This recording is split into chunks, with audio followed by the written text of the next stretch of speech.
Good afternoon, and welcome to our Access Week. You have joined us for our CAR lecture today. I'm Joan Collier, Director for Institutional Initiatives, Institutional Diversity. I'm not that.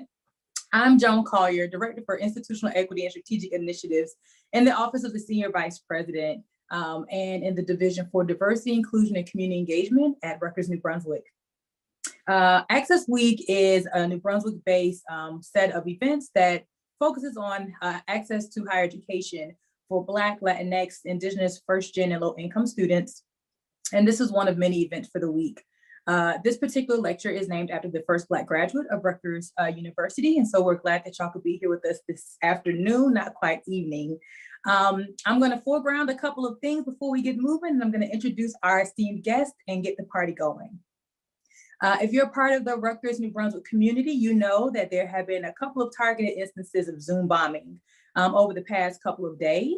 And so I just want to say that should a disruption occur, please do not engage. Please keep calm. We will keep the event moving forward.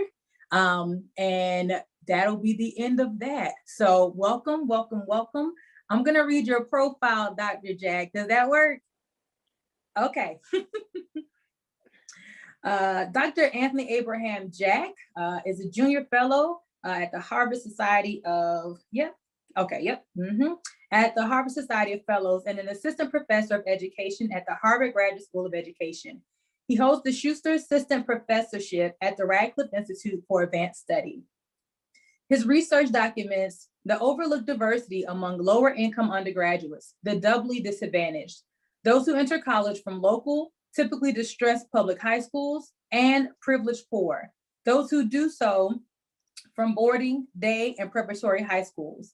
His scholarship appears in the Common Reader, Du Bois Review, Sociological Form, and Sociology of Education, and has earned awards from the American Educational Studies Association, American Sociological Association, Association for the Study of Higher Education, one of my home organizations, Eastern Sociological Society, and the Society for the Study of Social Problems.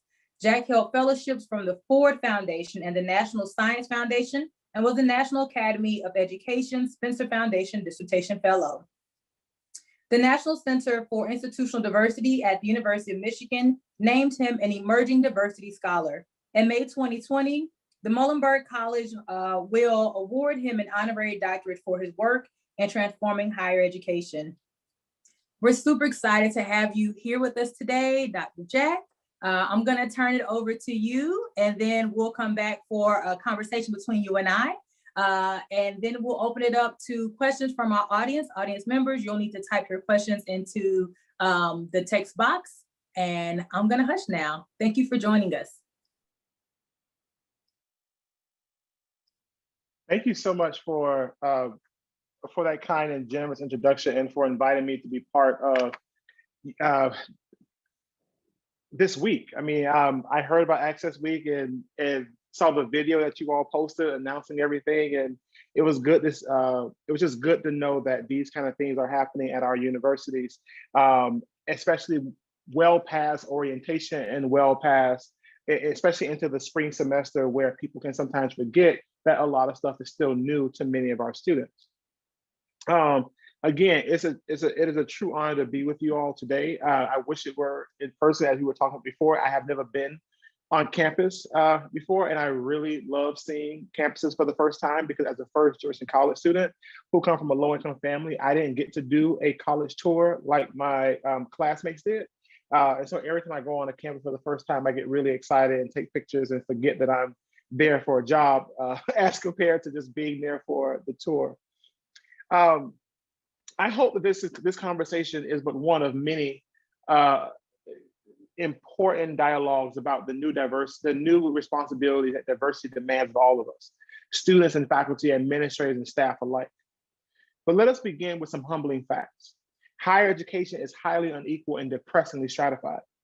Although first generation and lower income students make up roughly 50% of the students at four-year schools, just 14% of these undergraduates at the most competitive colleges come from the bottom half of the income distribution. Instead, those from lower income families are disproportionately relegated to community for-profit and less selective colleges where resources are fewer and graduation rates are lower. This contrast is made even more striking when you consider that 38 colleges in America have more students from the top 1% of the income distribution than students from the bottom 60. At Washington University in St. Louis, this ratio is almost 4-1. This disparity is especially troubling given that selective colleges like Amherst and Harvard, Michigan, and UVA serve as mobility springboards for those from disadvantaged families compared to lower tier schools. You see, those from poor families were once kept out of these bastions of privilege by a devilish duo. We were once excluded by lack of information on the one hand and tuition costs that rivaled or even eclipsed our families' annual incomes on the other. Some colleges took action. Beginning with Princeton in 1998, colleges began enacting no loan financial aid policies that to combat class inequalities that have a stranglehold on our delicate democracy and even more fragile system of higher education. Through these initiatives, colleges reached out to say that money will no longer be a barrier to entry. It will no longer curtail your success. And the many schools were applauded for these efforts. But uncritically praising universities as democratic institutions for increasing access reflects a limited civic imagination. An admission letter and generous financial aid do not a diverse college make. Access ain't inclusion. I worry if colleges have extended coveted invitations to excited, eager, able youth before adequately preparing for their arrival.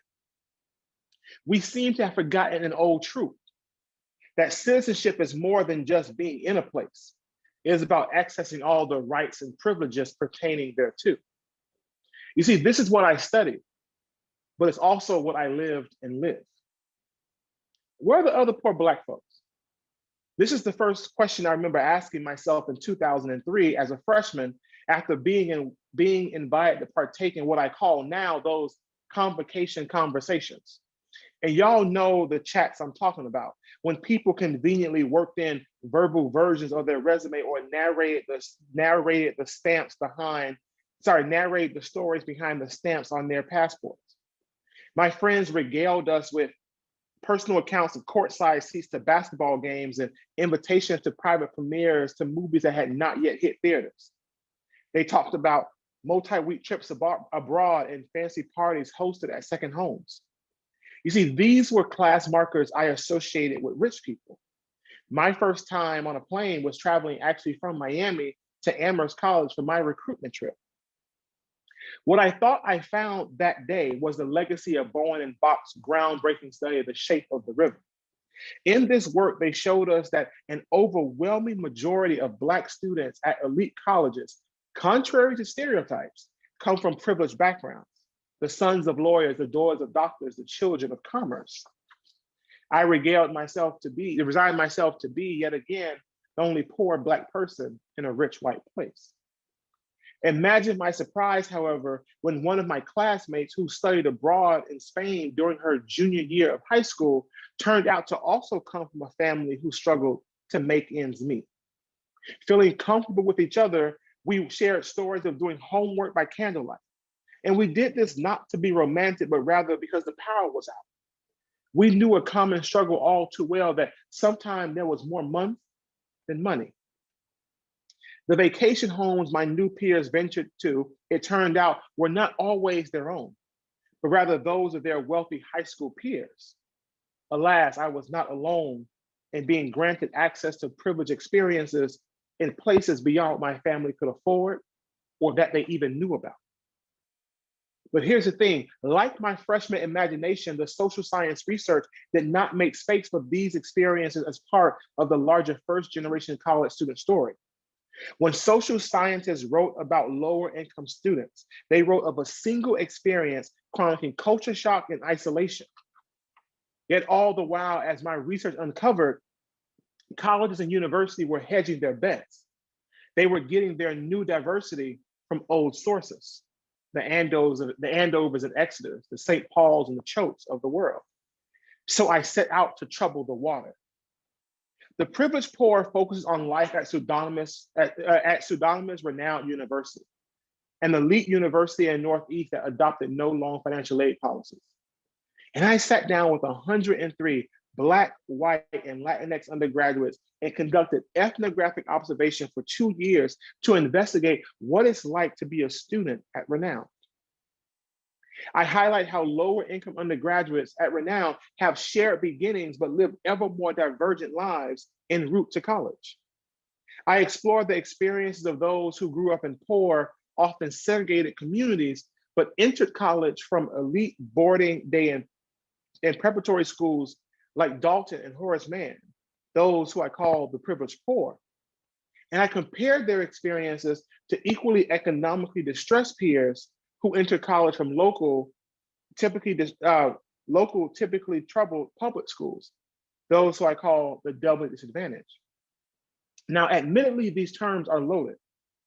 To be honest, my choice in terms is purposeful.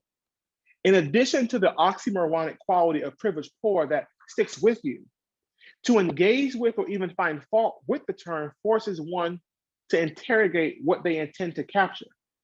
How can someone be both privileged and poor? Even using the qualifier doubly inspires an intersectional way of thinking about inequality when there previously wasn't one. But this is also personal for me. And I really wanted to move the conversation away from individual differences to focus on how structural inequalities like segregation, joblessness, poverty, and the disinvestment in public K-12 education manifest themselves on campus.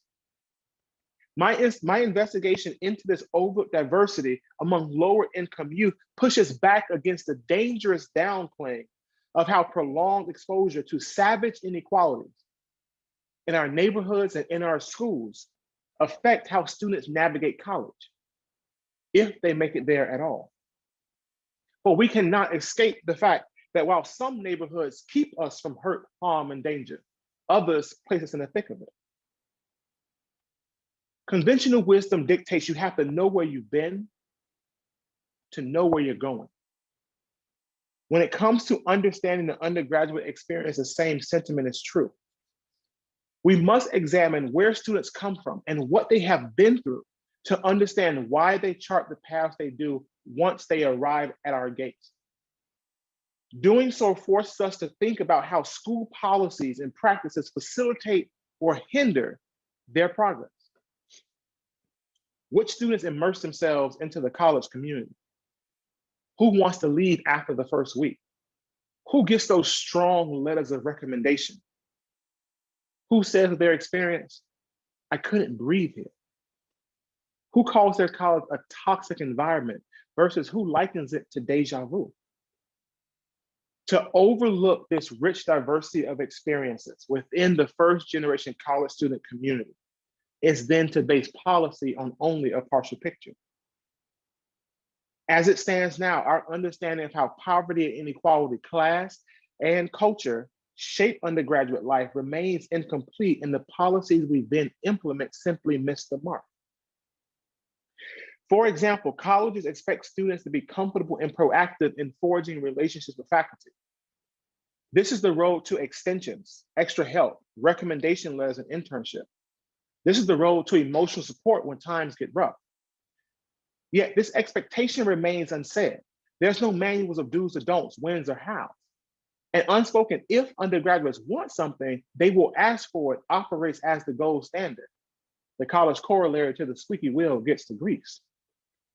Imagine the culture shock then that some first gens experience navigating what sociologist Jean Anyon calls the hidden curriculum. Alice, a quick-witted Latina with a penchant for short answers, attended a segregated public high school. She revealed to me that her 4 years before college was filled with peers fighting, setting trash cans on fire, and skipping school. For her teachers, maintaining order took precedence to teaching lessons. Her transition to college was rough. She doesn't feel at home at Renown. She says, being here contradicts everything about my life back home. The people, the culture, the very buildings I pass on the way to class every day. Her professors informally say, my door is always open, but she doesn't believe them. She says she feels, quote, too intimidated, too afraid to talk to people, and rarely goes to school-sponsored people for anything. In contrast, however, Agun, a reflective and discerning Latina, hails from a troubled neighborhood, but attended an affluent boarding school with a $212 million endowment. Her largest class size was 12 students, and contact with teachers who have PhDs more often than not, both inside and outside the classroom, was an everyday occurrence. Studying abroad was not only an option at her school, it was encouraged. Office hours, moreover, were built into the culture and the structure of the school day. It comes as no surprise that she says, I'm empowered to go and talk to a professor and say, hey, I want to meet with you. She said, Tony, my school instilled in me that I'm allowed to do that. It's actually my right. When her instructor was away from campus, Agun had no qualms calling his cell phone for virtual office hours, despite her friend's surprised looks and admonitions. You see, what was new for Alice was old for Agun. What was a mismatch for Alice was a match for Agun. And these differences result not from individual deficiencies, but rather societal ones. But here's the problem. Colleges mistakenly, erroneously, see Agun as engaged and Alice as being fine. Moreover, colleges reward students accordingly. One residential advisor shared that when it comes to nominating students for awards and different prizes, she says, the process is relationship dependent, unfortunately. Oftentimes, the best candidates are not put forward. It's hard to tease out what is meritocracy and what is nepotism, favoritism, cronyism, or whatever you want to call it. You see, undergraduates from America's forgotten schools and ignored neighborhoods are truly at a disadvantage if schools continue to privilege privilege. But I am not so naive. Knowing how to navigate relationships with faculty and deans is not the only hurdle that lower income students face. There are things that no amount of cultural capital can combat. You see, where Alice and Agun's experiences align, their shared economic disadvantage is more salient in shaping their sense of belonging and overall well-being. You know, before COVID, walking around campus in March meant hearing stories of trips home to rest, Europe for backpacking, and Mexico for partying for some students. Because spring break always meant something different for lower income students. As Valeria, a lower income Latina from California, laments, there's always famine during spring break. You see, Alice and Agun both know hunger staying all too well, and not just when food stamps ran out at home. You see, their college assumes that all students depart campus for fun in the sun. And so Renown closes all eateries during these breaks, like spring break. These closures result in 1 out of every 7 students having to fend for themselves. And I want y'all to think about that for a second. At one of the wealthiest universities in the world, 1 out of every 7 students can chart hungry days on the calendar without fail. And these closures, sadly, are a common practice. Of the nearly 80 colleges that have adopted no loan financial aid policies, so those that are the most progressive when it comes to aid, as of 2014, when I was doing this research, and I can talk about updates in the Q&A, only 1 in 5 kept their dining halls open without restriction during spring break. When one's pocket is as empty as one's stomach, you are more worried about your next meal than recounting trips to Martha's Vineyard. Nicole, a lower income Black student who went to private school on a scholarship, notes, she says, spring break is the most blatant break where privilege plays a part in whether you stay or whether you leave. As Maria, a lower income Latina, asked simply, she said, Tony, how can I feed myself if I can't even support myself? Capturing this harsh reality with comedic seriousness, Ariana says, quote, spring break is the real Hunger Games. But just how close it comes to living in the districts is downright depressing. At a conference where low-income students from around the country discussed what it meant to be low income and first gen in college, I met a young white woman. She wore her hair in a pixie haircut, and she had a sweatshirt with Columbia University stitched across her chest. I noticed this because she stood brave in a room to discuss how she spent her last spring break at one of the wealthiest universities in the country. She said, "Did you notice any gender differences in students' experience?" And I knew where she was going, but I wanted to give her the power to tell her story. Because she said for her, she increased her online dating activity in the week leading up to spring break so that she could have meals the following week. You see, banking on gender norms of older men paying for the first date, she felt that her only option was to use OkCupid as if it was DoorDash. She swapped Tinder for Grubhub. In order to eat, she offered her time. This makes no sense. Yet this is a reality for far too many undergraduates. Furthermore, this reality goes beyond just what poor students face. What about students who do not have a home to go back to, that is owned? What about those who defied the odds and their parents by going to college and have been pushed away? And what about those who know that home and harm are synonymous? These questions and this reality of food insecurity and housing insecurity has taken on renewed interest and new importance given the coronavirus pandemic. When students were forced to leave and students were left, who were forced to leave campuses and left without the ability to work and earn money, some of that safety and security that campuses provide disappeared overnight. New students require taking on new responsibilities. We must move from access to inclusion. Because to embark upon the crucial task of making colleges look more like the world and not just the top 1%, we must question what we take for granted. We must examine how both the symbolic and the material dimensions of social class affect campus life. We must work to ensure that students don't just graduate, they do so whole and healthy, ready for the next adventure. As each class becomes ever more diverse, colleges' connections to once overlooked communities become more pronounced. These new ties bring various inequalities into sharper and sharper relief.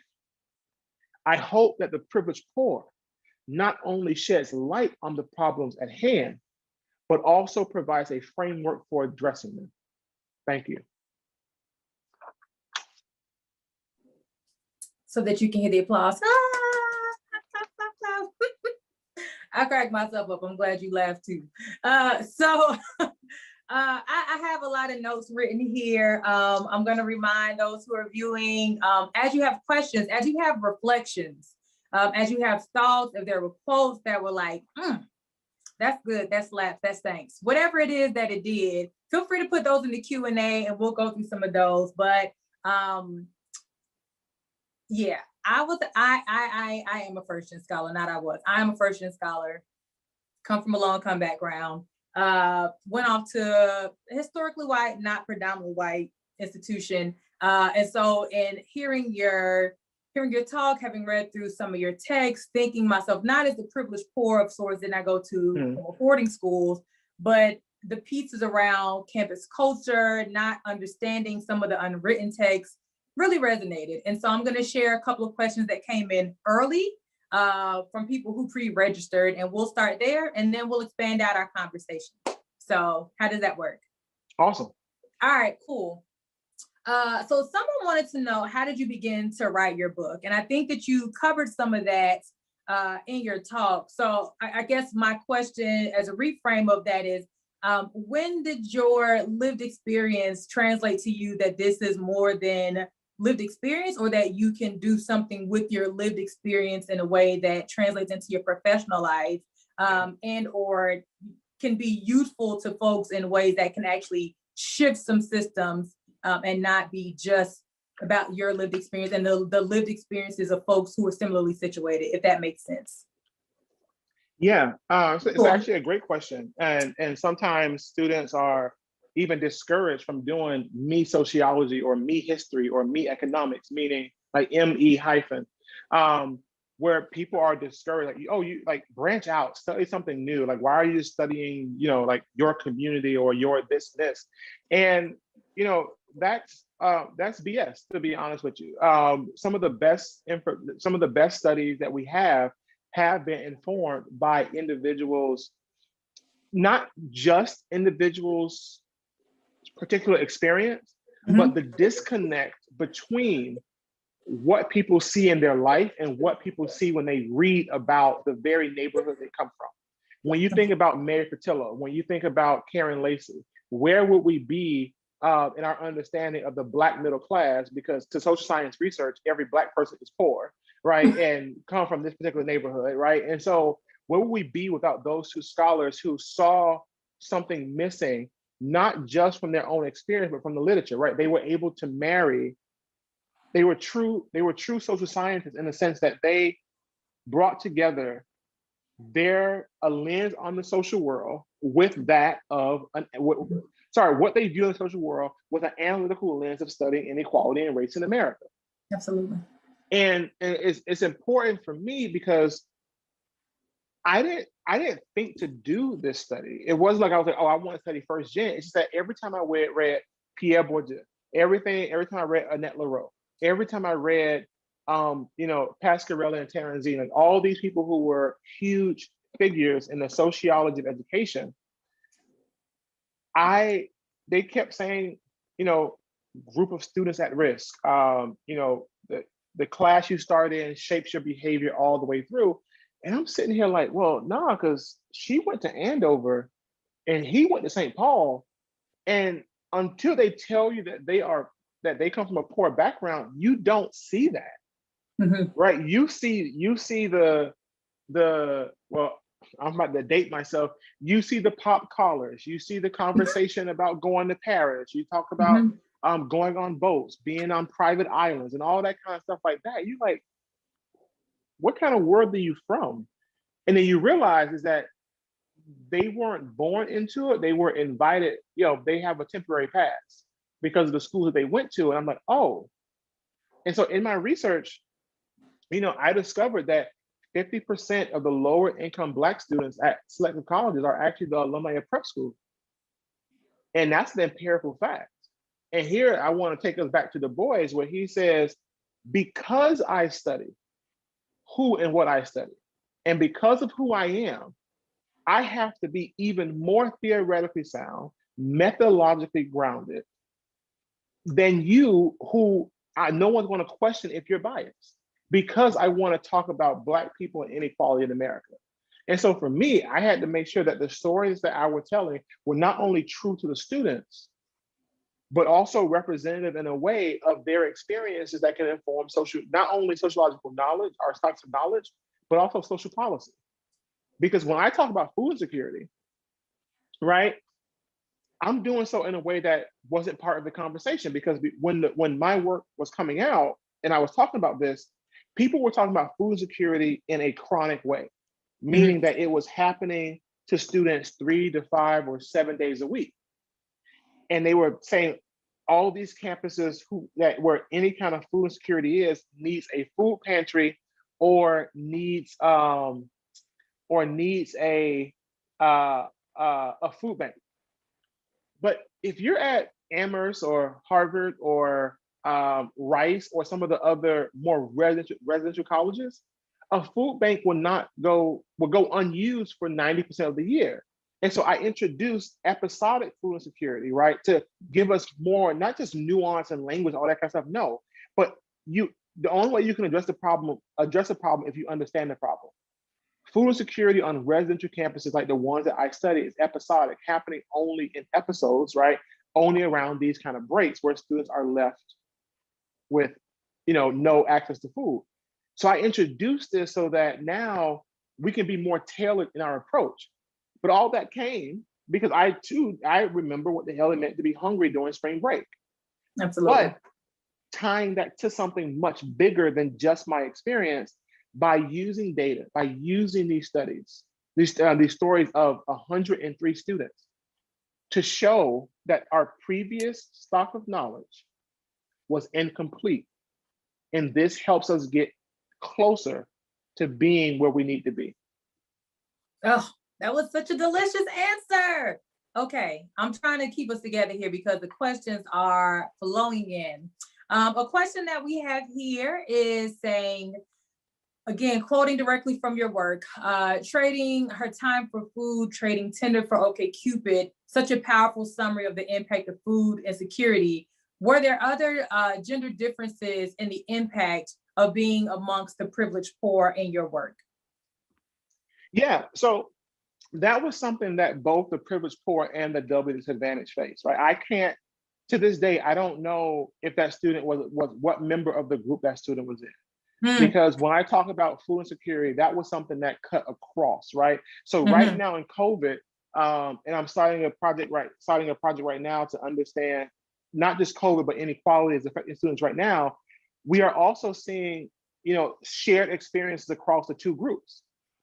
And so when students have to hit that structural wall, when money is still needed for access to certain things, the privileged poor and the doubly disadvantaged still have very similar experiences. But when it comes to the social and the cultural capital, the privileged poor is more well-stocked than those of the doubly disadvantaged. So office hours and accessing resources that way, the privileged poor have an easier time gaining it. But when it comes to those structural hurdles, like getting off campus when campus closed, that was something that both groups struggle with. That's helpful. One of the notes I wrote down was the disentangling of race and gender, class, and while also not flattening that out, because there's some connection pieces, but there's also some folks who will fall through and their particularities of how they experience the campus based on where they fit into those different categories of those experiences. I'm going to try to tie two questions together here. So one question in particular is asking about the potential or obstacles of cross-racial solidarity amongst the students that you were working with in your study. And another question then is asking about how viewing only one group of a broader group of students can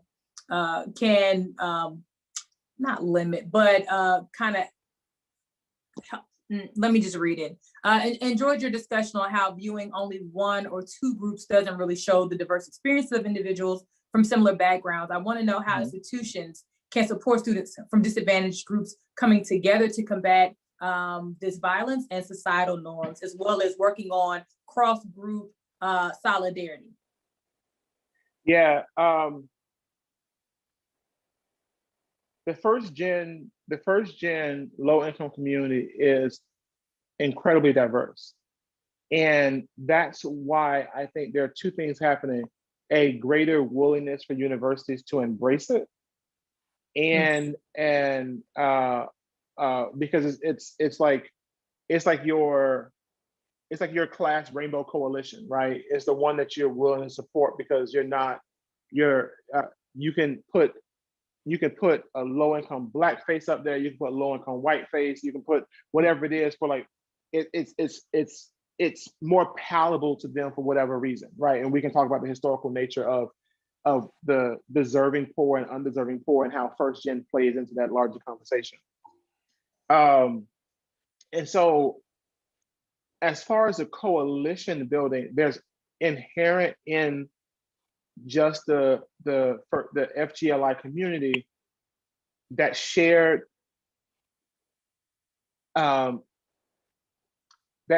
newness of higher education, whether it's economic, social, or cultural, automatically gives people this space. And so in fighting for issues for first generation and low income students, it's one good thing is that you are combating class inequalities, right? To help lower income students and enact policies by doing so, you are pushing for class for more policies that are more progressive, more looking to address structural inequalities.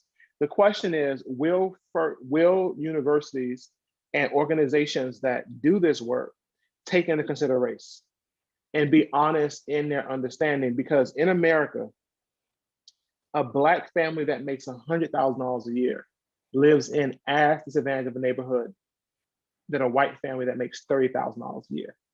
That is the legacy of redlining and blockbusting, right? When you think about the how funding of schools happen, when you think about the funding of parks, when you think about who has access to clean air, who has access to space, and other kind of things, we need to address those within the community. How to do it takes leadership. It takes people being vocal about how class inequalities are bad, and race, by virtue of the history of America, race exacerbate those class differences. And that's the way that we can have that conversation. Appreciate that response. Thank you. Someone is asking about how faculty and staff can support students. I'm gonna also ask specifically advice or practices that faculty can adopt to support inclusive classrooms and campuses that invite first-gen low-income Black, Latinx, and Indigenous students. So this preparing the campus for our students as opposed to saying, get right before you get here. Any specific advice or tips on how they can do that? Yes, I think with especially with support from admissions, we need to understand who is coming into campus in a much more intimate way, right? We don't want to know, like, we have 27 Jonathans and 32 Marias and 3 sets of twins. Like, no, those kind of statistics for a class, we don't really need. We need to understand where students are coming from. And not so that we are labeling people, not so that we are assigning people outcomes before they even get on campus. But the fact of the matter is, and I'll give an example of mental health. We know how to help a student through the death of a grandparent or divorce of parents. Those are modal disruptions, like disruptive life events for students who are 18 to 21 that colleges are prepared for. But do we know how to help a student through the closing of a mine or a mine accident? Do we know how to help a student through the loss in one's network due to a drive-by shooting? Do we know how to deal with the kind of localized problems that inequality brings to our doorsteps? Understanding where students have come from to make sure that we understand how best to serve them and help them, that is where we need to be. And so as far as helping students, the first step is understanding who they are. The second thing is, in my work, I'm a big advocate for, so for example, I really push for faculty to define office hours, right? Sounds very simple, but it's actually one of the hardest things to do.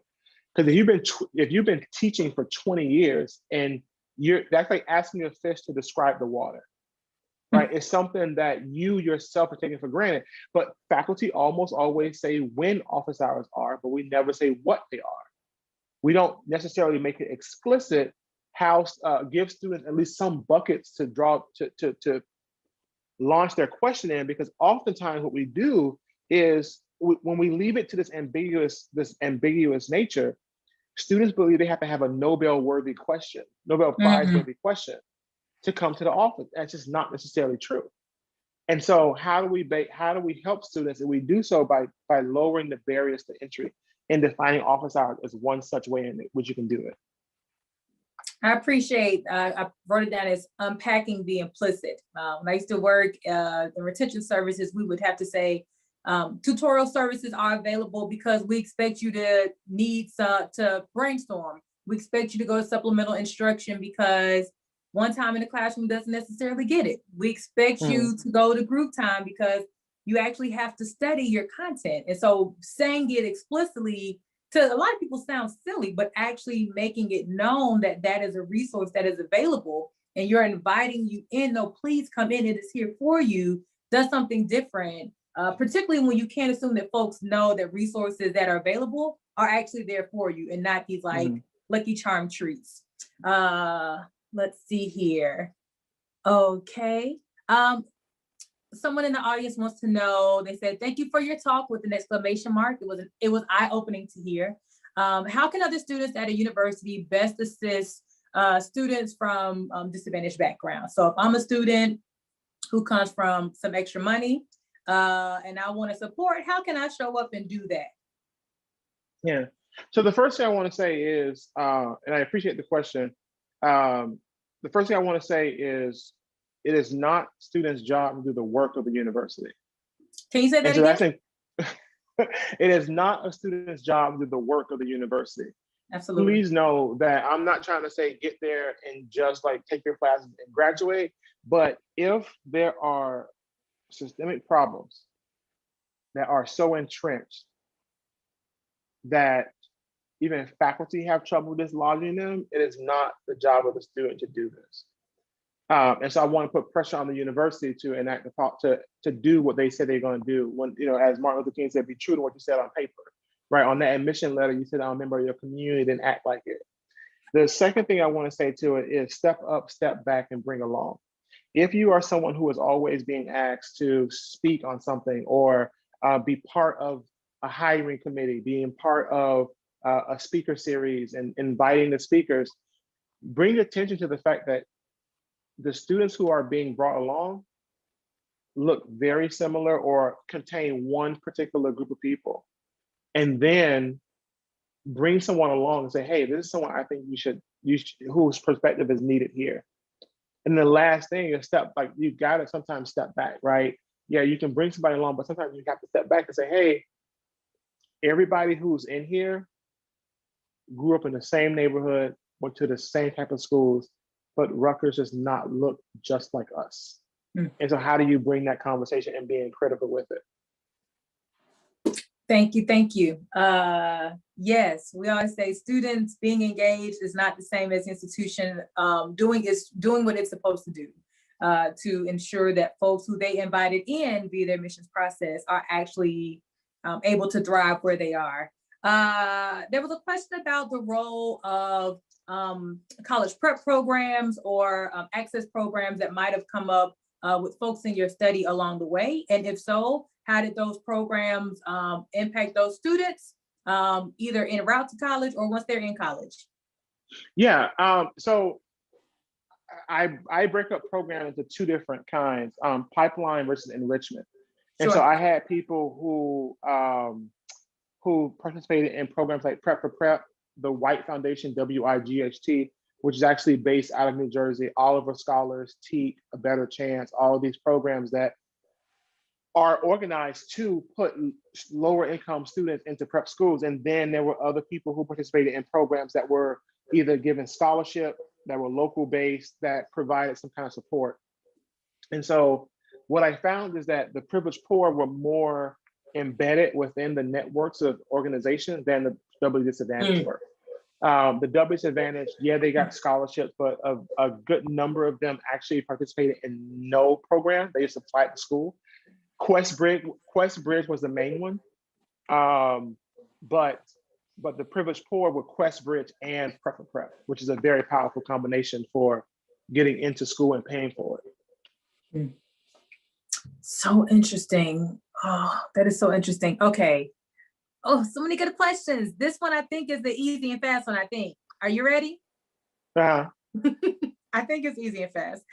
Do you anticipate that the test optional admissions policy shift necessitated by the pandemic will change the percentage of privileged poor among low-income students at universities you study?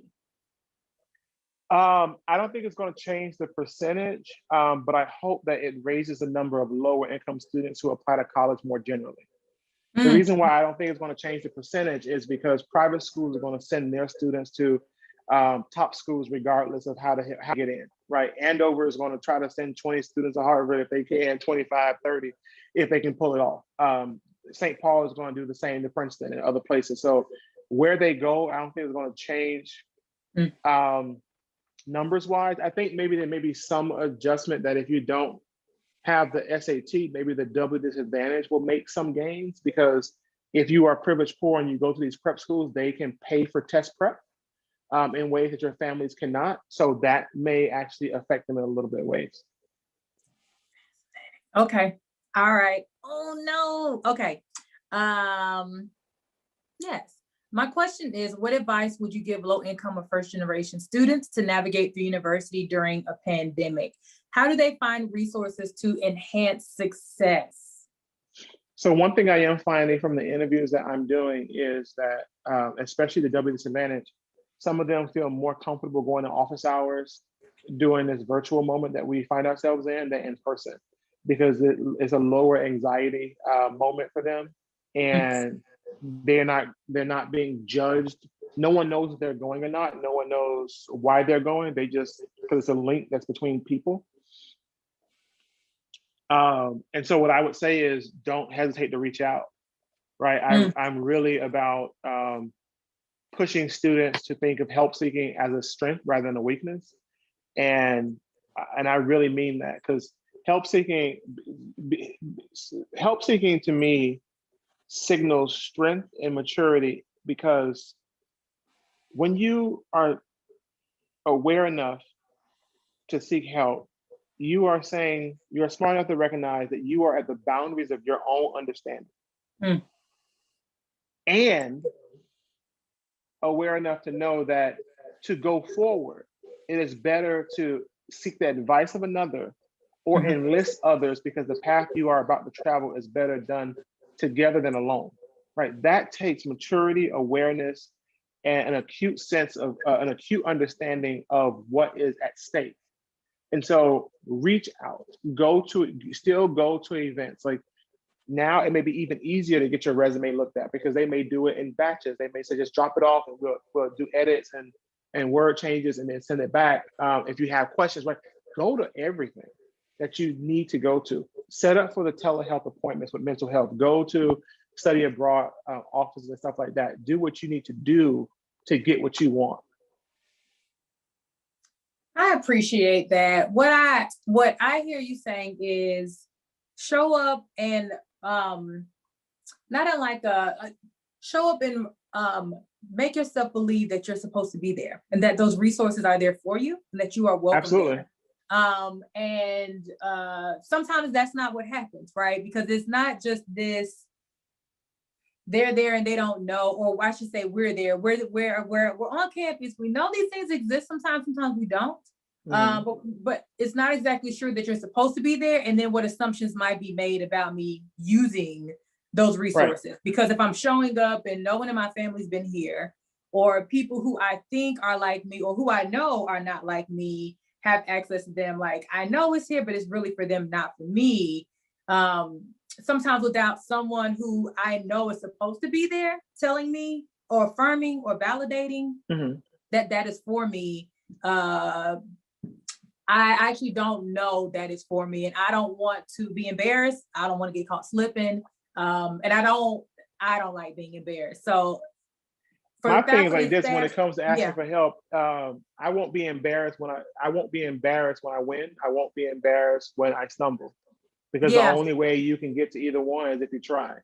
That's right. I put myself out there. I don't care what people think. Like, oh, Tony applying for that again? Yeah, because I'm broke. I don't have the money like y'all do. I need this funding for this. I need this. I'm applying for it. And now even they're like, oh, Tony, you still apply for something? Like, why are you nominating this? Because I don't, it's not saying that there's always a rat race. What I'm saying is, if it's something that you are eligible for, why not put your name in the hat for it? Pretend it's a goblet of fire. You want to be that fourth person, just go for it. A goblet of fire. Okay. All right. I'm seeing we have about 7 minutes here left of our chat. We've got a really, really great questions here. I'm going to read a couple of them out to you and see what you can pull together. Does that work? Okay. All right. I think you can do it. I know you can do it. No, I'm ready for it. I'm ready. Are there special considerations to consider to support transfer students, especially from community college, who may be left out of programming that's specifically designed to support first-year students in their experience? I'm trying to see if there's another one that pulls in with that one. It is not, so we'll go with that one. I would say, yes, absolutely. Again, to admit a diverse group of students means that you are dedicated to that diverse group of students. And so there are unique needs. When you have your orientation completely geared towards 17 to 19-year-olds, and you have those individuals who are transferring from community college or other colleges where you might be older, you might have different kind of family responsibilities. You have to make space for part of that as part of your community, period. Love it. Thank you. Thank you. We have one here. Earlier in your talk, you mentioned that there were colleges that there was a move by prestigious institutions to drop the loan debt piece and go with these grant-funded tuition rides. But for the folks who are actually still indebted, what role does student loan debt play in your research? How do we engage institutions in conversations about damaging and long-term effects of student loan debt, given the rising cost of tuition? And I'll add on, particularly because we know Black, Latinx, and Indigenous students are saddled with the debt when they are coming out of college oftentimes. Yes. Because of the schools that I study, none of them had loans as part of their financial aid package. That's not saying that they didn't have loans at all, but they did have, it wasn't part of their package. The institution that we need to engage with when it comes to getting the student loan debt under control sits at 1600 Pennsylvania Avenue, in the buildings around the way. Those are the individuals that we need to engage with when trying to get the student loan debt under control. Thank you for that response. I have a question here. I was a QuestBridge finalist, and I felt kind of lost throughout the process. It was really hard for me to find support while doing it. The primary support that we got were from other finalists in our cohort. Do you think programs like QuestBridge need a more functional system to both help more students as well as the finalists themselves?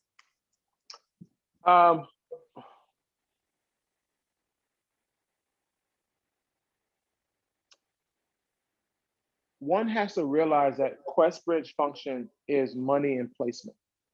And so it's hard to hold them accountable for something that they don't even pretend to claim to do, versus other places that say that we're going to give you the world and basically give you a lump of coal.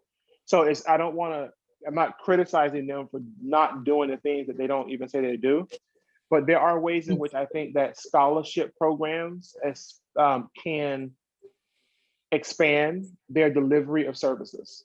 And given how long QuestBridge has been around, asking alum to reflect on the major hurdles of freshman, sophomore, junior, and senior year to understand the particular trials and tribulations and triumphs of that student body population can be really helpful.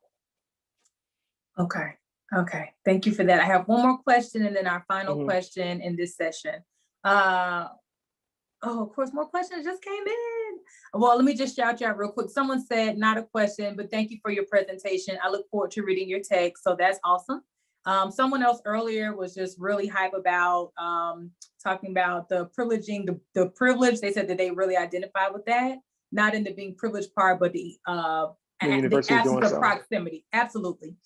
This question is just delightful. Did your research have any findings or reflections regarding on-campus student employment policies and practices? When low-income students come to campus, we love to, not Joan, don't say that. There are employment opportunities available to all students, and particularly first-gen and low-income students find themselves in those positions. Were there any reflections about that in your study? Yeah, the question is, and I want this to be my second book project, but then COVID had to mess everything up, it's not that there aren't opportunities on campus for students, but what are the ones that lower income and first generation college students are funneled into more so than their affluent peers? Are you more likely to be picking up trash or picking up a beaker? Right, and these are some real conversation about how the pathways into employment look very different across class lines. And so in the third chapter, I Too Am Hungry, I specifically talk about employment in this way. As we're closing, what final offering or notes, highlights, things that y'all got to know before I get out of here that you would like to share with those who are watching? I would leave and say this, and both for the students and for the administrators on the call. Students don't come to college, families come to college. We can no longer continue to treat family as gift box givers and donation givers. We have to understand how intimately connected they are to campus life for all of our students. And the better we are at understanding that, the better we are at solving helping students. Because just think about the fact that some students have to tell their parents that they're not going to office hours because their parents' advice said, don't bother those people, just do your work. But they have to go because of course credit, right? And so they feel like they're being torn. But what happens if we bring families along, right, in a way that is inviting? All of a sudden now, even your aunt and uncle are calling you and like, have you been to office hours yet? Right? That's a possibility that could happen when we bring families along so that students are feeling in sync with where they came from and where they want and where they're going in the moment they find themselves in. Dr. Anthony Abraham Jack, clap, clap, clap, clap, clap, clap. That's all the people clapping. Thank you for joining us for our James Dixon Carr lecture today. Thank you for having me. Those who, it's really been fun. I feel like I feel like we could kick it at a barbecue and talk real long. But our time here is short and limited. So I hope that folks who joined us today got what they came for and more. I just want to reframe this and say this is part of our Access Week 2021. Educational equity is about getting folks access to campus and preparing our campuses to educate the folks that we have and make sure that they can thrive while they're here and when they leave. And so there are additional programs to come this week for our students and faculty and staff. Additional resources for becoming more equity minded can be found on our website. And there should be a survey that is coming out to folks who joined us this evening or during another event during Access Week. I'm a churchy girl, so I do want to shout out my colleagues in educational equity, Dr. Melissa Wooten, who is our Senior Director for Educational Equity, and her team for putting this week together, and their all of their team members. So I think that is about it here for us. Dr. Jack, if you can hang on, we will see the rest of you all at another event this week. Thanks for hanging out with us, and we're out.